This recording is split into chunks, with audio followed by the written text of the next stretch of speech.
Just ایک سبب ہے، وہ نماز ہے، اس نماز کو پڑھنا شروع کر دو، باقی سارے اسباب چلے جائیں، ساری راحتیں چلی جائیں، لیکن نماز پڑھنا شروع کر دو، رب کے حضور جھکنا شروع کر دو، آپ کو راحت مل جائے گی۔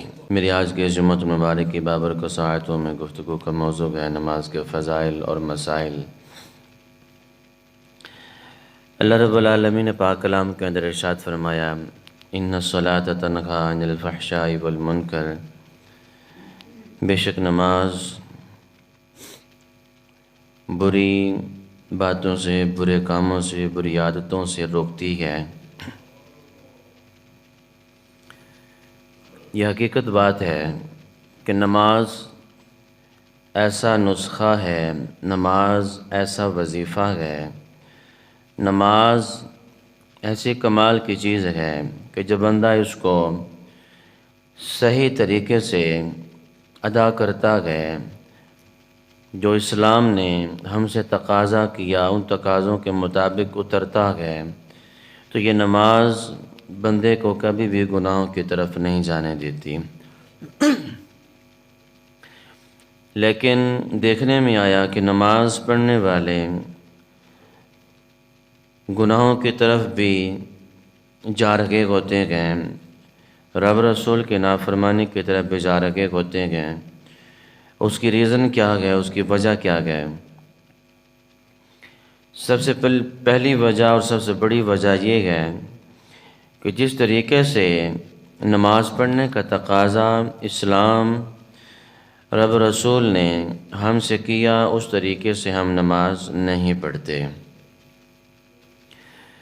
میں ایک مثال دے کر اپنی بات کو آگے بڑھانے کی کوشش کرتا ہوں۔ دنیاوی کام ہو، کوئی بھی ہو،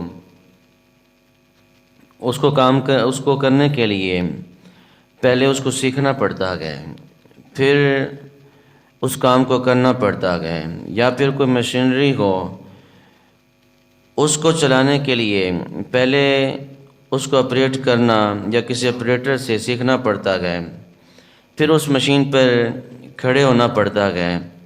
اگر سیکھے بغیر کھڑے ہو جائیں گے تو ظاہری بات ہے جو ہم کام کرنا چاہ رہے ہیں وہ کام نہیں ہوگا، غلط ہو جائے گا۔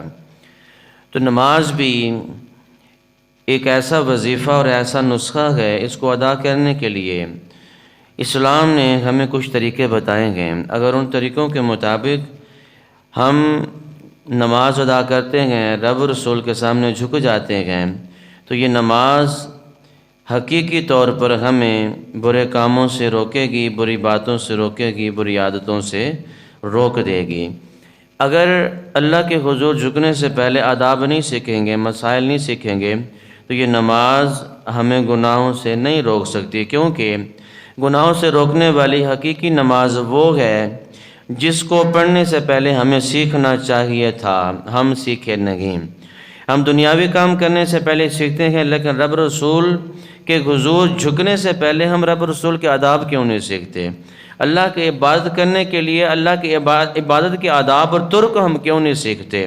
جب ہم نہیں سیکھیں گے تو پھر یہ نماز بھی ہماری قبول نہیں ہوگی، اور یہ نماز ہمیں گناہوں سے بھی باز نہیں رکھے گی۔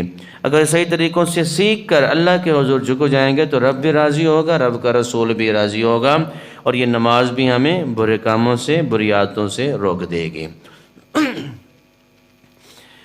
ریاض کے اندر ایک بندہ تھا، وہ ایک شیخ کے پاس گیا، ایک بزرگ کے پاس گیا،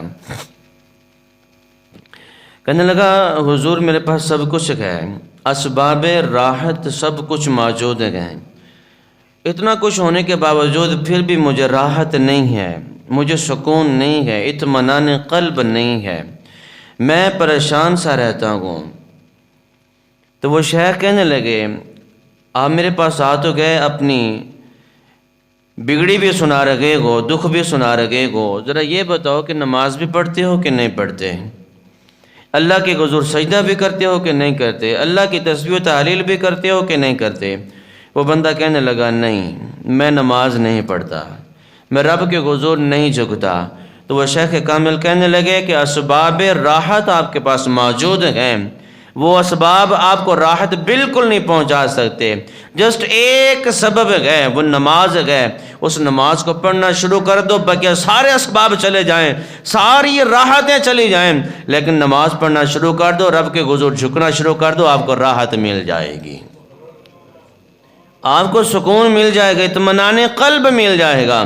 ایک ہفتے بعد وہ دوبارہ شیخ صاحب کے پاس آیا، کہنے لگا حضور سب کچھ ہونے کے باوجود بھی بے سکون تھا، اطمینان قلب نہیں تھا، قرار نہیں تھا دل کو، لیکن آپ نے جو وظیفہ دیا نا اللہ کے حضور جھکنے والا، میں نے بس ایک ہی ہفتہ کیا گئے، اللہ رب العالمین نے میری زندگی میں سکون اور قرار عطا فرما دیا گیا.